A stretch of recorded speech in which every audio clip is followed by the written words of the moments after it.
আল্লাহ তাআলা বলছে, আইয়ুব এতগুলো স্বর্ণের টুকরো ফরিং ফেললাম, সবই উড়াইয়া নিলাগা, সবই তোমার, এতটি দরকার তোমার? আইয়ুব আলাইহিস সালাম বলছেন, মুনিব আপনি দিচ্ছেন, আপনার গোলাম নিচ্ছে, আপনি বলেন শুকর আদায় করেছি কিনা সেটা বলেন। আপনার শুকর তো আদায় করি মাওলা, শুকর তো আদায় করছি। 70 বছর পরে আল্লাহ আইয়ুব নবীর সবরের পরীক্ষা নিছে, যে সুখে তো রাখলাম 70 বছর, এবার একটু সবর ধৈর্যের পরীক্ষা নেই। এবার 12 বছর কিংবা 18 বছর এক টানা রোগে ফালায়া রাখছে।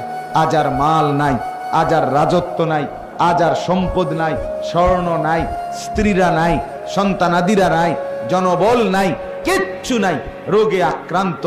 18 বছর কিংবা 12 বছর পরে যখন সুস্থ হইছে, তো আইয়ুব নবী এরপরে আল্লাহ